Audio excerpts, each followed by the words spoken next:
¿Te imaginas poder viajar dentro de tu cuerpo? Ver cómo late tu corazón en tiempo real. Seguir el recorrido de la sangre y entender cómo cada órgano trabaja en perfecta coordinación.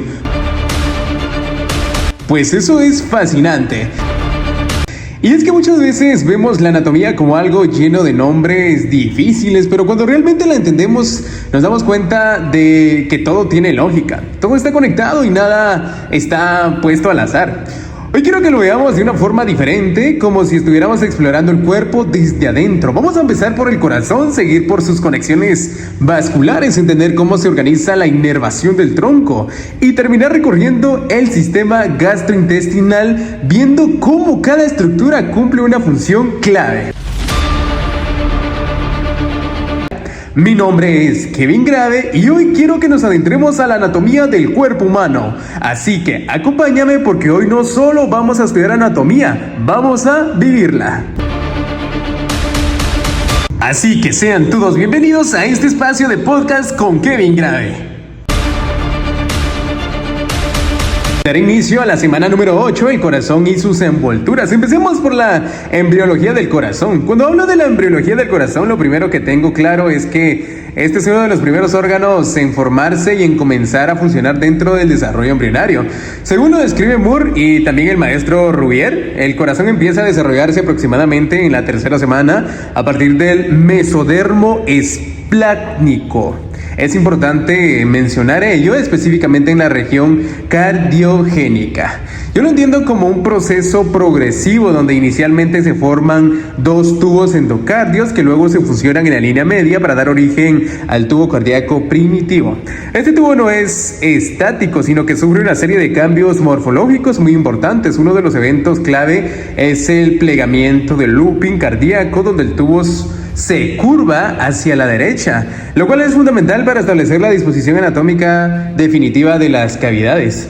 Asimismo, a medida que este tubo evoluciona, se empieza a diferenciar regiones específicas: el seno venoso, por ejemplo, la aurícula primitiva, el ventrículo primitivo, el bulbo cardíaco y el tronco arterioso. Cada una de estas estructuras darán origen a componentes bien definidos del corazón adulto. Por ejemplo, la aurícula primitiva contribuirá a la formación de las aurículas definitivas, mientras que el ventrículo primitivo dará origen principalmente al ventrículo izquierdo. Algo que considero importante mencionar es el proceso de tabicación cardíaca. Este proceso permite la división del corazón en sus 4 cavidades. Aquí intervienen estructuras como el septum primum, el septum secundum en la formación del tabique interauricular, así como el tabique interventricular, que tiene una porción muscular y otra membranosa. Además, los cojinetes endocárdicos juegan un papel esencial en la formación de las válvulas auriculoventriculares y en la separación de las cavidades. También es importante que mencione la división del tracto de salida, donde el tronco arterioso separa la aorta y el tronco pulmonar gracias a la formación del tabique aortopulmonar, el cual tiene un patrón helicoidal característico. Finalmente, algo que no puedo dejar fuera es la circulación fetal. Durante esta etapa existen estructuras como el foramen oval y el conducto arterioso que permite desviar la sangre, evitando el paso por los pulmones que aún no están funcionales. Estas estructuras se cierran después del nacimiento, marcando la transición a la circulación postnatal. Me gusta y de hecho es súper interesante hablar sobre ello porque acá prácticamente es donde damos énfasis en su embriología. Pero bien, como punto número 2, la configuración externa del corazón. Cuando describo la configuración externa del corazón, lo primero que hago es ubicarlo. Está en el mediastino medio con una orientación oblicua donde la base se dirige hacia atrás y la derecha y el ápex hacia adelante, abajo y a la izquierda. El corazón presenta varias caras que permite su estudio anatómico de forma clara, como por ejemplo la cara esternocostal. Esta es la cara anterior del corazón y es la que se relaciona directamente con el esternón y los cartílagos costales. En esta cara predomina principalmente el ventrículo derecho. También puedo identificar parte del ventrículo izquierdo y la aurícula derecha. Aquí se observan estructuras importantes como el surco coronario, que separa las aurículas de los ventrículos, el surco interventricular anterior, que marca la división entre ambos ventrículos. Estos surcos contienen vasos coronarios importantes, lo cual tiene relevancia clínica. Otra de las caras es la cara pulmonar, también conocida como cara izquierda. Está en relación con el pulmón izquierdo. En esta cara predomina el ventrículo izquierdo y una pequeña porción de la aurícula izquierda. Esta región es importante porque refleja la masa muscular predominante del ventrículo izquierdo, que es mayor debido a su función de impulsar la sangre a la circulación sistémica. Otra de las caras es la cara diafragmática. Esta cara es inferior y descansa sobre el diafragma. Está formada principalmente por el ventrículo izquierdo y en menor proporción por el ventrículo derecho. Aquí puede identificar el surco interventricular posterior. Está prácticamente relacionada con el diafragma. Sí, esta relación con el diafragma es clave porque explica ciertas irradiaciones del dolor en patologías cardíacas. Como número 3, la configuración interna del corazón. Iniciamos por los atrios. Cuando describo los atrios, sé que son cavidades receptoras. El atrio derecho recibe sangre venosa proveniente de la vena cava superior, vena cava inferior y seno coronario. Internamente presenta estructuras como la fosa oval, que es remanente del foramen oval fetal. También identifico los músculos pectíneos que le dan una apariencia rugosa en ciertas regiones. El atrio izquierdo, por otro lado, recibe sangre oxigenada proveniente de las venas pulmonares, es más liso internamente, lo cual lo diferencia claramente del atrio derecho. Pero si nos pasamos a los ventrículos, esto nos dice que los ventrículos prácticamente son cavidades de bombeo. El ventrículo derecho impulsa la sangre hacia el tronco pulmonar, mientras que el ventrículo izquierdo se dirige hacia la aorta. El ventrículo derecho presenta trabéculas carnosas y la banda moderadora, mientras que el izquierdo tiene paredes más gruesas debido a la mayor resistencia de la circulación sistémica. Asimismo, ambos ventrículos presentan músculos papilares y cuerdas tendidosas que se insertan en las válvulas auriculoventriculares y evitan su prolapso durante la sístole. Número 4, la constitución del corazón. Dentro de ello tenemos el miocardio, esqueleto fibroso, válvulas, pero veámoslo a detalle. El miocardio se dice de que es la capa muscular del corazón y es responsable de la contracción. Está formado por músculo estriado cardíaco con características propias como la presencia de discos intercalares. También mencionaba el esqueleto fibroso del corazón, que actúa como un soporte prácticamente estructural. Está formado por anillos fibrosos que rodean las válvulas y sirven como puntos de inserción para el miocardio. Además, tiene una función eléctrica importante, ya que actúa como aislante entre aurículas y ventrículos. También tenemos las válvulas, que estás hablando sobre válvulas cardíacas, claro. Estas aseguran el flujo unidireccional de la sangre. Las válvulas auriculoventriculares son la tricúspide y la mitral, mientras que las semilunares son la aórtica y la pulmonar. Seguidamente, el sistema de conducción eléctrica. El sistema de conducción incluye el nodo sinoauricular, el nodo auriculoventricular, el haz de His y las fibras de Purkinje. Este sistema permite la generación y propagación del impulso eléctrico que coordina la contracción cardíaca.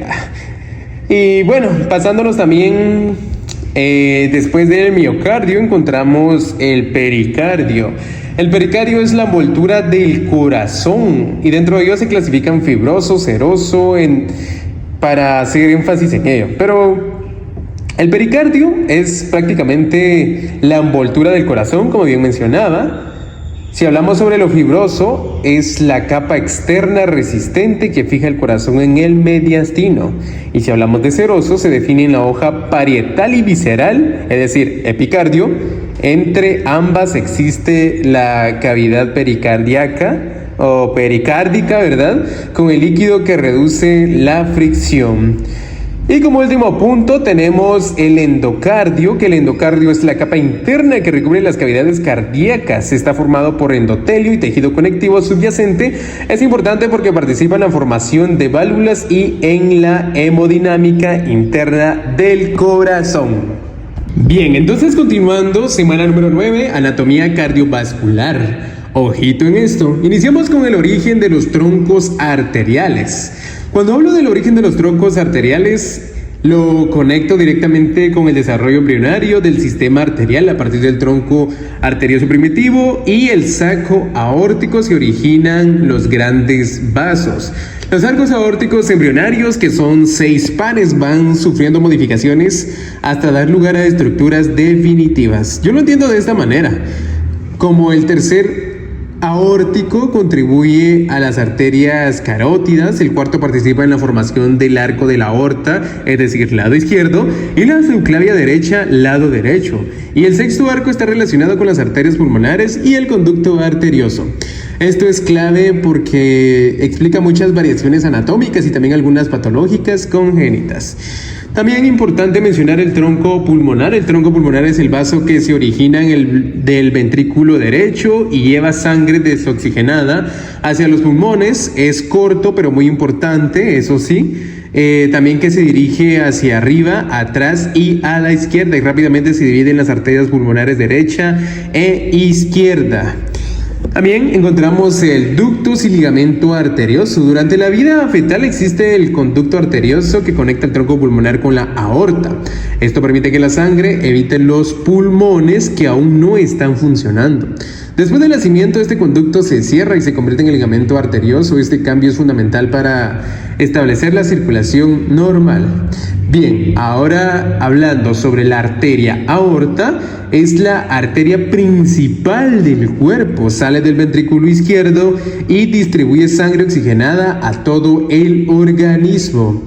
Y bien, ahora hablemos sobre la aorta ascendente y ramas. La aorta ascendente es corta y da origen a las arterias coronarias derecha e izquierda que irrigan al corazón. También el arco de la aorta y asimismo las ramas se curva hacia atrás y a la izquierda. De aquí nacen 3 ramas principales, que es el tronco brachiocefálico, la arteria carótida común izquierda y la arteria subclavia izquierda. Esas ramas llevan sangre a la cabeza, cuello y miembros superiores. Asimismo, la aorta torácica descendente, esta desciende por el mediastino posterior y da ramas como las intercostales posteriores bronquiales, asimismo las esofágicas y mediastínicas. Mientras que la aorta abdominal comienza al atravesar el diafragma y desciende hasta dividirse en sus ramas terminales. Si hablamos de lumbares, estas irrigan la pared posterior del abdomen, las frénicas inferiores irrigan el diafragma, el tronco celíaco es una rama corta pero muy importante, ya que se divide en 3 ramas: gástrica izquierda, hepática común y esplénica. Irriga el hígado, estómago y vaso. Mientras que la mesentérica superior irriga gran parte del intestino delgado y parte del intestino grueso.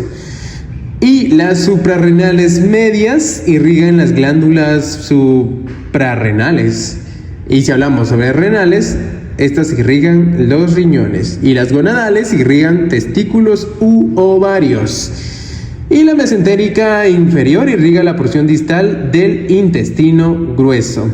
También podemos concluir con las ramas terminales de la aorta. La aorta se divide en las arterias ilíacas comunes derecha e izquierda, que llevarán sangre hacia la pelvis y miembros inferiores.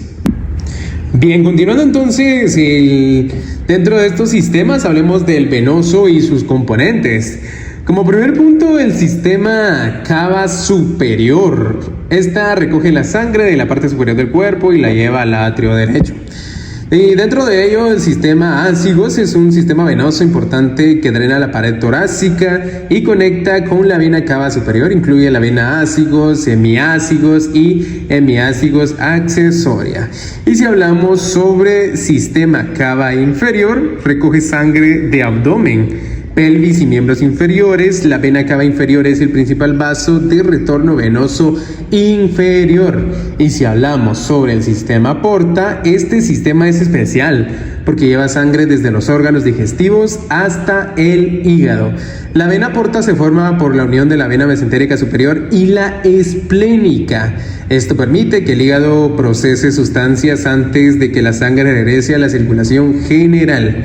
Y si hablamos sobre los linfáticos del tronco, dentro de ello tenemos los linfáticos de la pelvis, que estas drenan estructuras pélvicas hacia los ganglios ilíacos.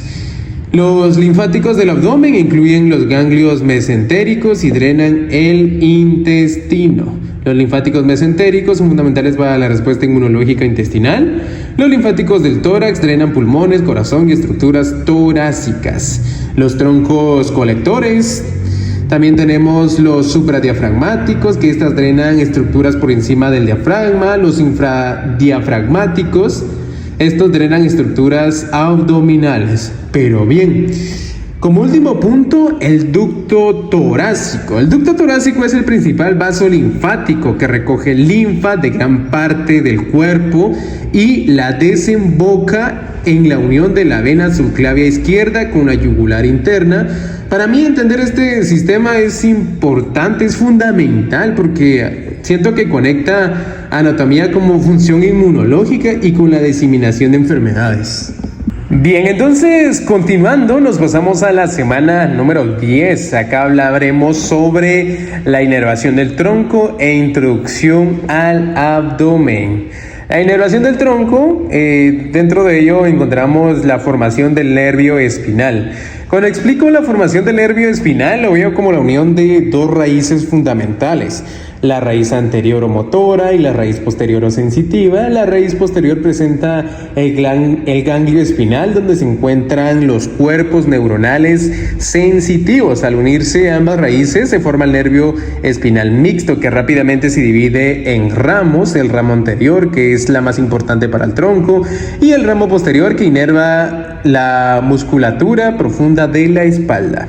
Si hablamos sobre los nervios intercostales corresponden a los ramos anteriores de los nervios torácicos. Recorren los espacios intercostales acompañando a los vasos.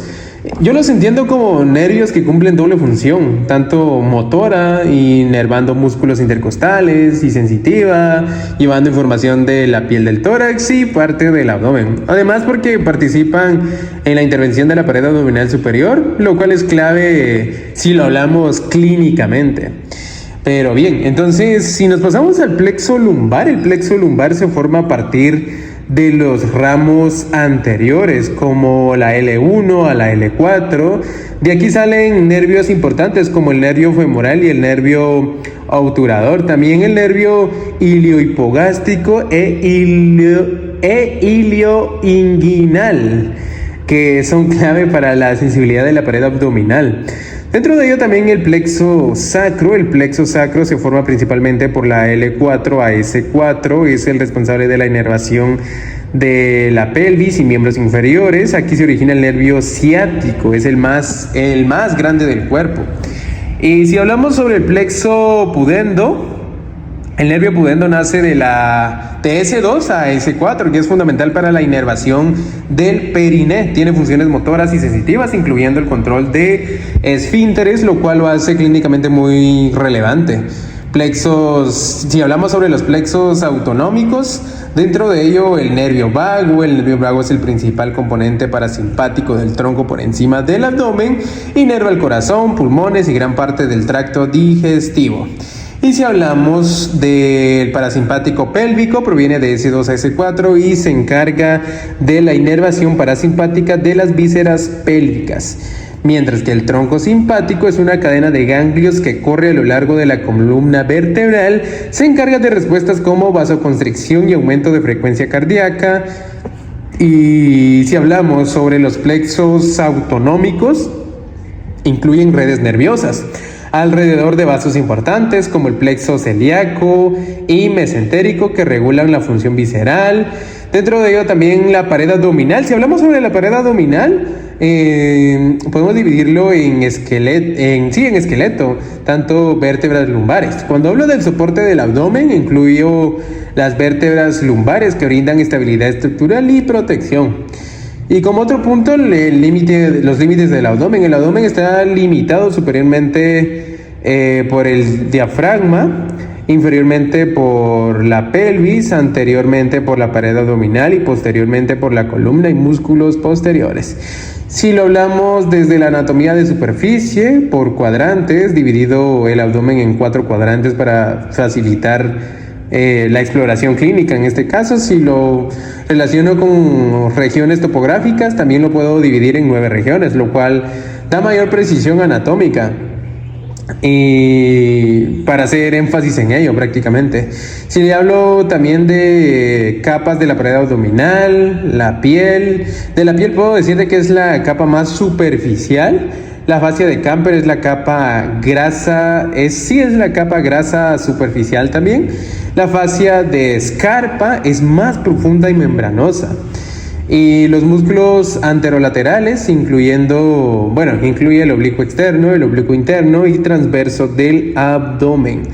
También hablando sobre la vaina de los rectos, esta envuelve el músculo recto del abdomen, la fascia transversal, la capa profunda que separa los músculos del peritoneo prácticamente, el músculo cremástir relacionado con el cordón espermático, el ligamento inguinal, que esa prácticamente es una estructura importante que marca el límite inferior de la pared abdominal, y los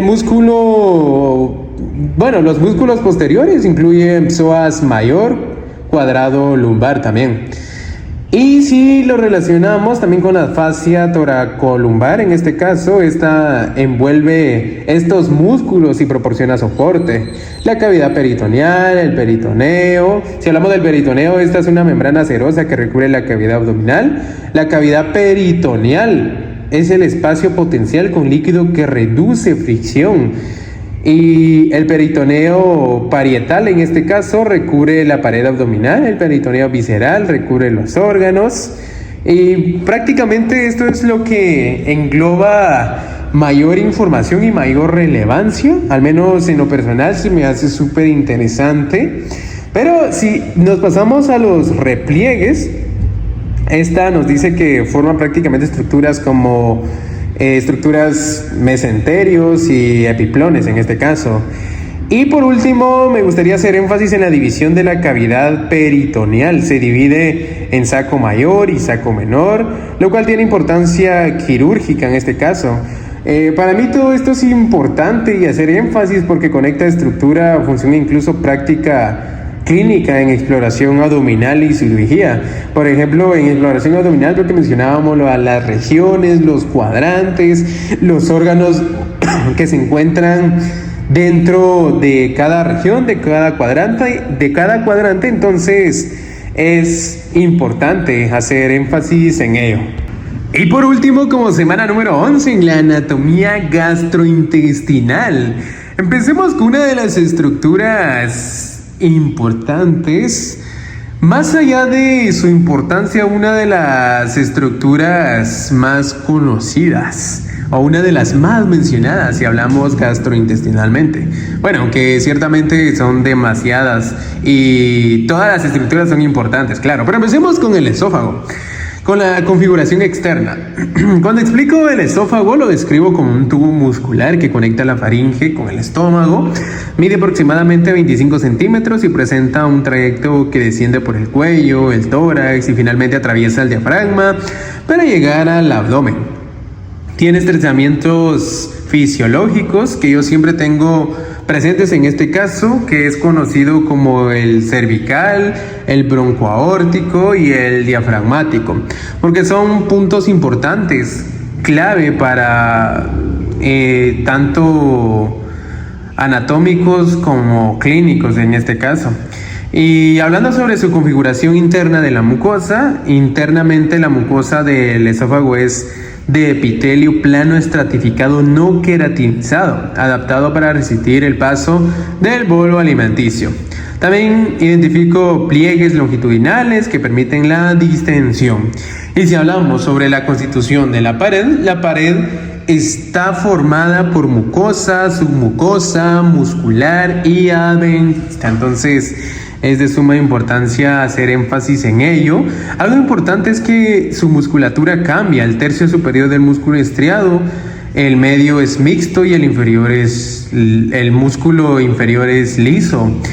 Y si lo relacionamos con los segmentos y valga la redundancia sus relaciones, divido el esófago en cervical, torácico y abdominal. En el tórax se relaciona con la tráquea, la aorta y el bronco izquierdo.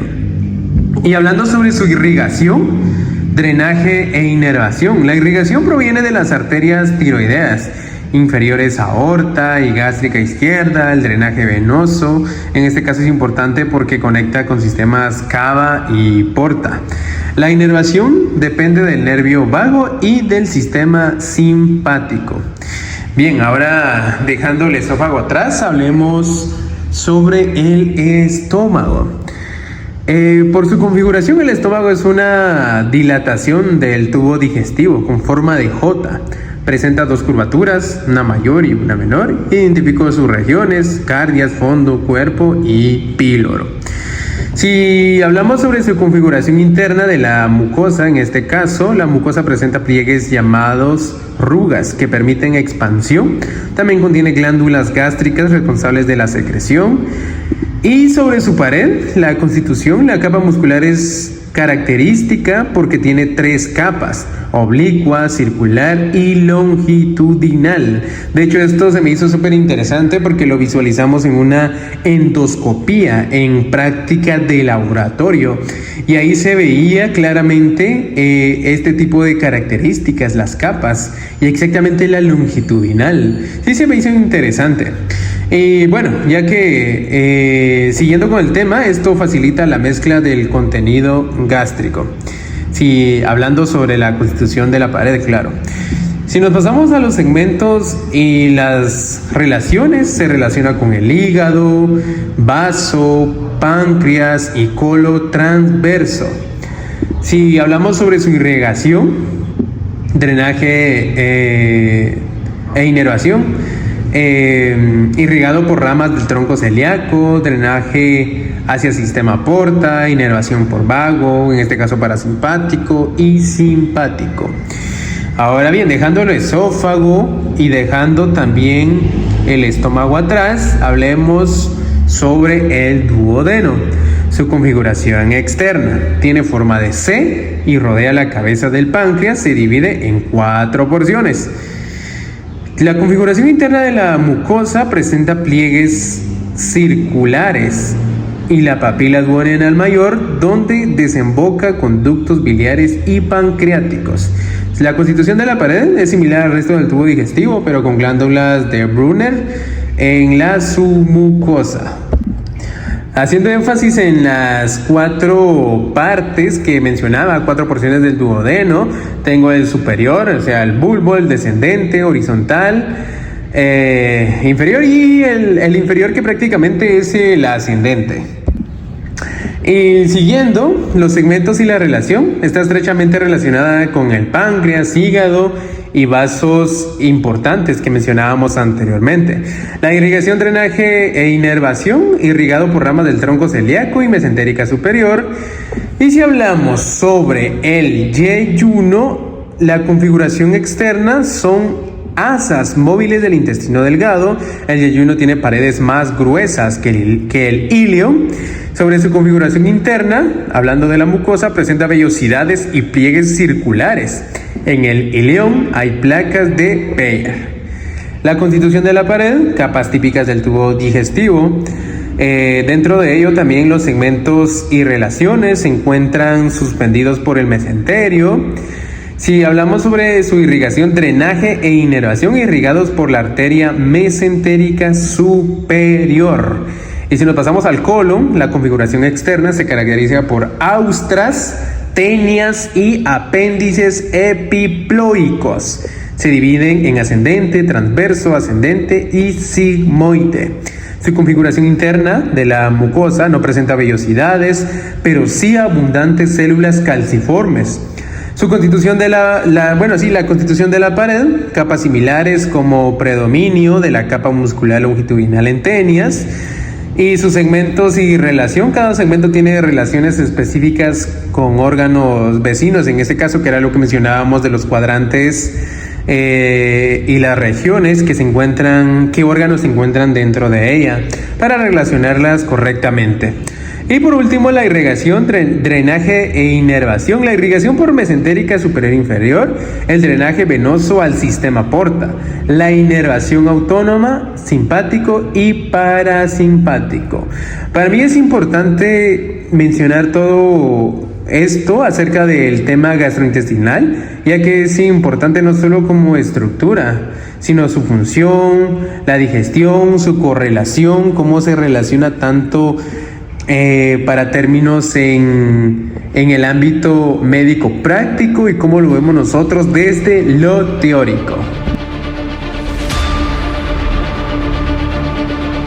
Bien, pero entonces, a manera de concluir con nuestros temas, después de recorrer todos estos temas, algo que a mí me queda muy claro es que el cuerpo humano no funciona por partes aisladas, todo está completamente conectado. Cuando empiezo desde el corazón, no lo veo solo como una bomba, sino como el punto de inicio de una red increíble organizada. Dentro de su embriología me permite ver que nada aparece de la nada, sino que todo tiene un origen, una secuencia lógica que explica incluso muchas patologías. Luego, al analizar su configuración externa e interna, ya no es solo memorizar caras o cavidades, sino comprender cómo su estructura está diseñada exactamente para cumplir su función. Después, al pasar al sistema cardiovascular, todo toma aún más sentido. La aorta, el tronco pulmonar, los sistemas venosos no son solo nombres, son rutas bien definidas que garantizan que cada tejido reciba lo que necesita. Y cuando incluyo el sistema linfático, entiendo que el cuerpo también tiene mecanismos de defensa y drenaje que trabajan en conjunto con la circulación. Luego, al estudiar de la inervación también, del tronco exactamente, también me di cuenta de que nada funciona sin control. Los nervios espinales, los plexos, el sistema autónomo, todos están regulando, coordinando y ajustando constantemente cada función. No es solo una estructura, sino que es como un control fino y preciso. De hecho, no es cómo, ¿verdad? Sino que es preciso en este caso. Y finalmente, cuando entramos al sistema gastrointestinal, todo se integra aún más, ya que no lo veo como un simple tubo digestivo, sino como un sistema complejo donde cada segmento tiene estructura específica, una irrigación definida y una inervación que modula su función, desde el esófago hasta el colon, y todo está diseñado para transformar, absorber y mantener el equilibrio del cuerpo. Para mí lo más importante de todo este recorrido es entender que la anatomía no es memorizar, es conectar, es relacionar terminología médica, es ver cómo cada estructura tiene un porqué, cómo cada relación anatómica tiene una función y cómo todo esto se refleja directamente en la práctica clínica en este caso. Y si me llevo algo de todo esto, es que el cuerpo humano no es solo impresionante, sino que es perfectamente coherente. Así que la próxima vez que pienses en anatomía, no lo veas como algo complicado. Mírala como un mapa que, si sabes leerlo, te permite entender la vida desde adentro. Así que me voy despidiendo y espero de que este podcast haya sido de mucho conocimiento para la anatomía humana. Y ahora te dejo con una idea. Si pudieras volver a entrar a tu propio cuerpo después de escuchar esto, ¿qué parte te gustaría explorar primero?